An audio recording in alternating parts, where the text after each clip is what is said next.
Hello friends, welcome back to our channel. I hope today you enjoy the video that I put together, just some different homemaking, a grocery haul and things like that. So let's jump into the video. This week's grocery haul was like $80. Let me show you what I got. I already cut this up halfway because I wanted to eat some for snacks, so chopped half of it up into a bowl, stuck it in the fridge. We need the ground beef, apples, strawberries. I try to do these with heavy cream and like chocolate chips and sweetener in the evenings. Instead of ice cream, I'm trying to back off of Rebel a little bit, Rebel ice cream. We needed butter, got carrots, almond milk, whipping cream, milk, baking soda. I needed to double check the sizing on these two, but they're significantly smaller than they should have been, than what I meant to buy.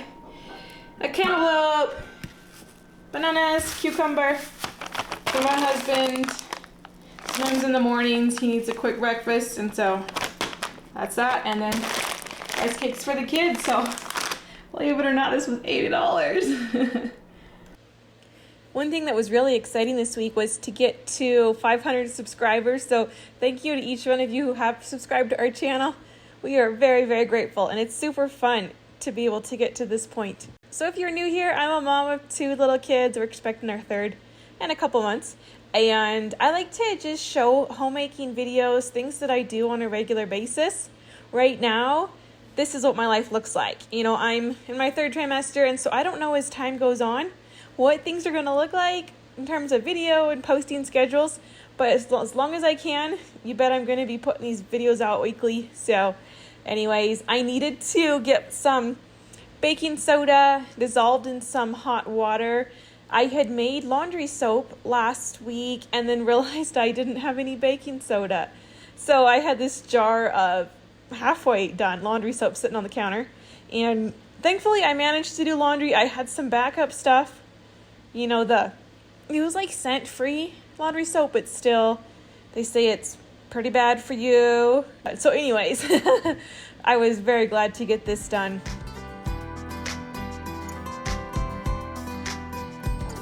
It might look like I do a lot, but if we're being honest, this is just one day where I did a bunch of stuff, and then I can guarantee you the next day or the day before, I took things really easy so I would have the energy to do this. So don't be fooled by thinking that I do this kind of stuff every day of the week. I don't know if you guys remember, if you've watched other videos, I think in last week's video I made some chocolate truffles, and they are just one of my favorite things to eat right now. I like to have them on hand for little desserts or snacks. So I made another batch of those. This time around I made a double batch, and I realized once I had set them that I really should have cooked the mixture down a bit longer. But if you're interested in seeing that, I'll try to link the recipe so you guys can make it if you're interested. But for those of you that don't know, I eat mostly sugar-free as much as I possibly can.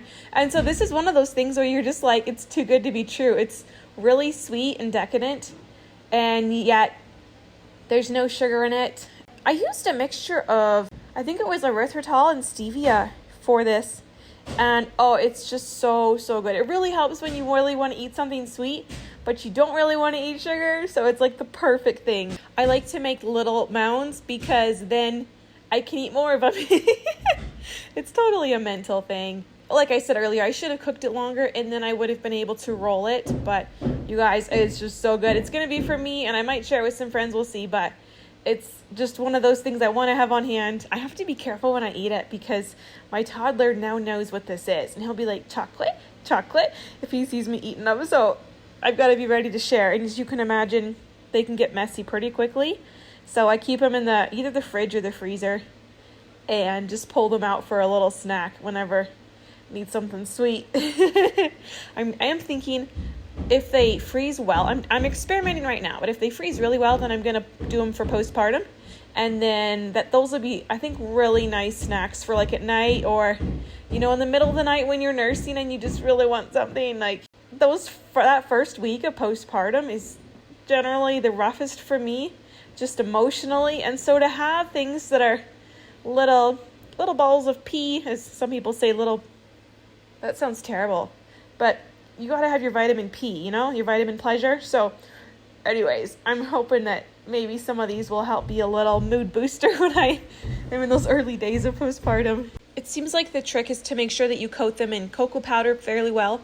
So once these were done chilling, I tried to make sure that as I took them off the paper that they had plenty of cocoa powder on them so that way they wouldn't stick to each other. And then I just threw them in little containers. So they'll be ready to go. And if you hear lots of noise in the background of this audio, it's because my husband's working on a building project and I'm kind of limited these days and when I can do audio for videos. And so I was doing it while he was working on a project because that was like one of the few times that I'm free to actually do this. Anyways, the next thing up was putting away groceries. You know, when I bought the watermelon, I think I had some of it for lunch. I was just like, I don't know, watermelon is my favorite thing right now. I have to be careful to not eat too much of it. So I find if I cut it up into cubes, little chunks, then that really seems to help with portion control. But it's just, oh, so good. Anyways, on to picking up the kitchen. I can't tell you how long some of this stuff has been there.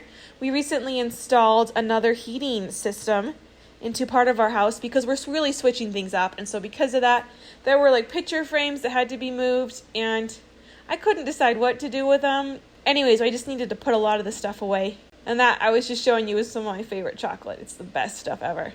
I don't really eat much stuff with coconut sugar, but this is one exception that I'll make. Maybe it's silly, but when I talk to my husband after I clean the counters, I'll be like, hey, honey, when you come home, just notice something. Just be aware. Something's going to be different. And I say that because I know how much he appreciates clean counters. And, I mean, I do too. But as you guys, if you followed me for any period of time, you know, real life, the counters get filled up. And I don't always do the best job keeping them clear. I'm sure I'm not the only one. But once I go and clear them off, my goodness, the difference, it's just like dramatic.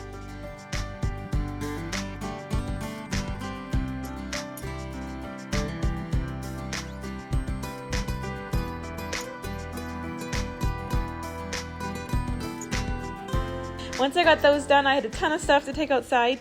And then I was reminded of all the stuff I needed to bring in, like toilet paper and diapers and milk for yogurt. And I had gotten a giant log or whatever of ground beef, and so I wanted to get that divvied up into little bags so I could freeze it before I froze the whole log because I didn't want to defrost it and just go through the whole process. So usually when I get a big portion of ground beef, then I like to go ahead and get it divvied up like right away. So first of all, I got milk going for yogurt. It took me forever to get the seal off. I don't know why they have two seals on this milk. I kind of jump back and forth between taking care of the ground beef and stirring the yogurt. I was just trying to keep things going so I could be as efficient as possible. I think at this point, both my kids are actually still napping. And so I was like, okay, let's get this taken care of while they're asleep. That way I don't have to worry about them or keep an eye on them, or those of you with kids or siblings, you know how it goes. So it's just one of those things that's easier to get taken care of when you're free and you're not having to constantly stop and wash your hands to, help them with stuff.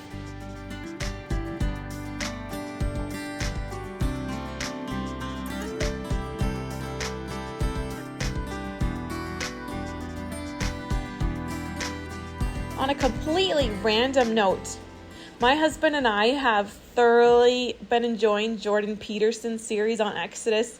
If you guys have seen it on YouTube, let me know. We just finished the first one and we just started the second part.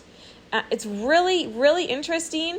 I find it fascinating just because the panel of guys they have, it's interesting to see from their perspectives, things that they're aware of, things they know. I think Dennis Prager is one of my favorites, where the insights he comes with are his background, his Jewish history, the things that he has studied. It's very, very interesting. I feel like my brain is always stretched after we listen to a segment. And to be honest, we don't have huge chunks of time to watch stuff. And so we'll watch 15 minutes one night and 20 minutes the next night. And it's just very, very interesting. Do any of you guys like having your brain stretched at all? There are times obviously where I feel like I can't handle a lot mentally, but then there's sometimes during the day, especially in the evening as we're relaxing, where sometimes it's yeah, let's go ahead and watch Exodus. Let's see what they say next. And then we literally are stopping it like constantly, and we'll be like, what did they mean by that? Or what about this? Or, oh, that's something I hadn't thought about. So it's just really, really fun. It just feels really good to listen to smart people talk and to discuss it. So that's one thing my husband and I have really been enjoying lately.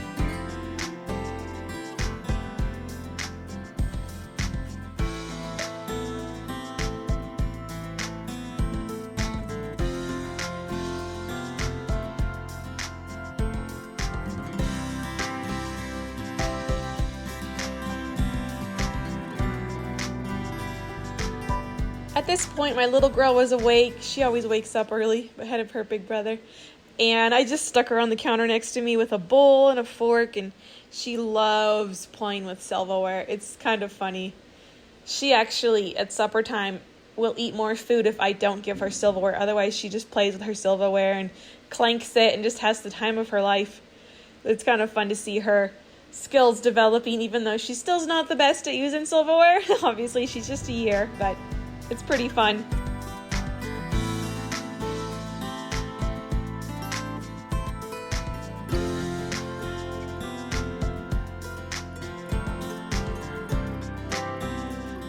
I was needing to get the yogurt into some cool water, so that's why I was like, okay, I gotta get the dishes done, gotta get them clean, gotta get them cleared out, get the dishwasher going. And then, you guys, because of where we're at, we're in the high desert, and I guess the pipes aren't very low in the ground. Whatever that means, our water is kind of tepid, especially during the day. It is kind of, I always forget, still, after all these years. I mean, I'm starting to be like, oh yeah, if you want cold water, don't expect it from the faucet because it's not going to be cold. So then you got to use ice cubes or something like that. But it's kind of funny. So when I put the yogurt into the water in the sink, once I was done with the dishes, it was like, this isn't going to work. So I ended up just putting it back on the stove to the side so it could slowly cool down until it got to the temperature that I needed to put the yogurt into it, to make it, put the culture into it, I guess you'd say. But it's just funny, this stuff. Growing up, we never had that like in Washington. So it's one of those things that's more, I guess, quirky to our area.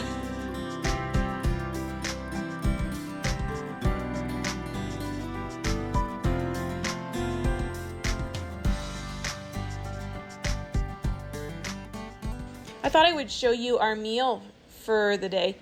This was our dinner. I had a bunch of broccoli and I couldn't decide what to do with it. It was frozen.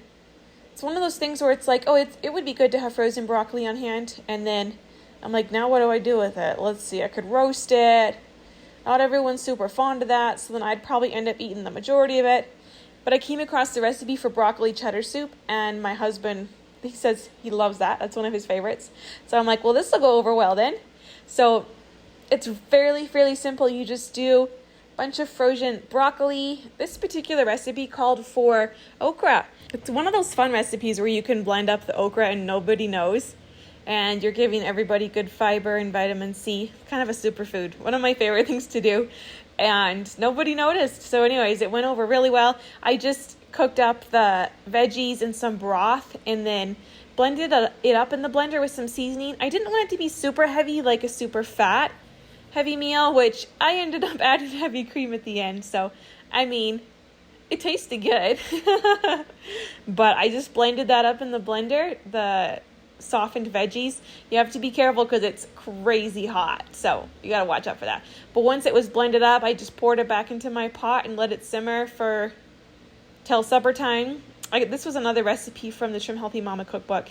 So it's one of those, I can't share the exact details, but there's plenty of, cheese and broccoli recipes online. The whole point of it is just to have a good nutritious soup and to use up some broccoli. Bonus points because I got some cauliflower in there as well. So I always feel good when I get some of these things used up in the freezer because it's not going to waste.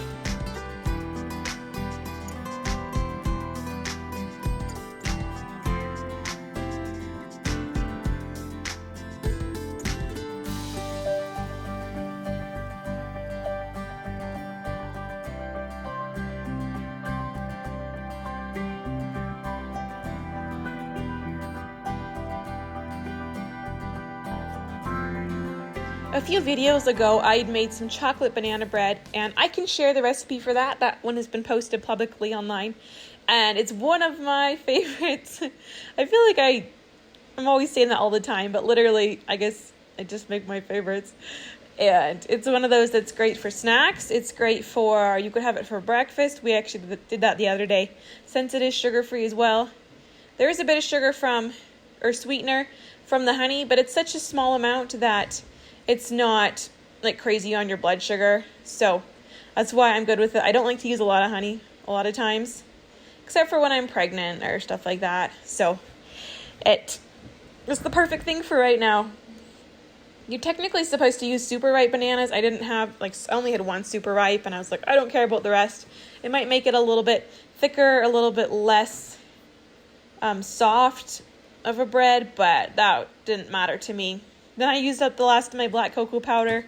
It's a bummer. I gotta order more. That stuff is just really a game changer when it comes to making dark chocolate desserts. Oh, it's just so good. Anyways, I'm just gonna let the rest of this play out so you can see just how simple it is to throw it together.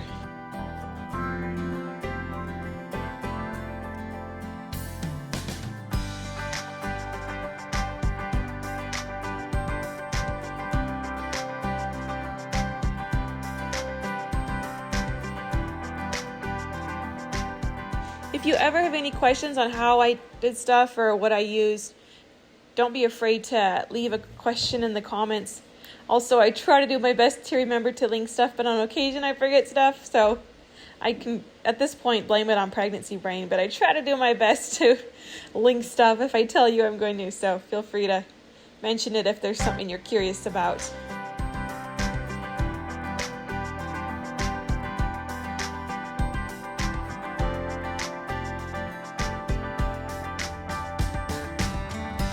We had a summer storm roll in, so it was actually the perfect day to have soup. So my husband grated some cheese. He loves the finely grated cheese, so whole lot of block. And he did that while I served up the soup. The reason I put the heavy cream in was because it was so hot, and it was like, I needed it to cool down real quick. So that's what we did. The soup got mostly eaten up. I have like half a serving left, so that's always a good sign. Thank you guys so much for joining me. I hope you enjoyed today's video, and I'll see you guys next week with another one. Thanks again for hanging out with me.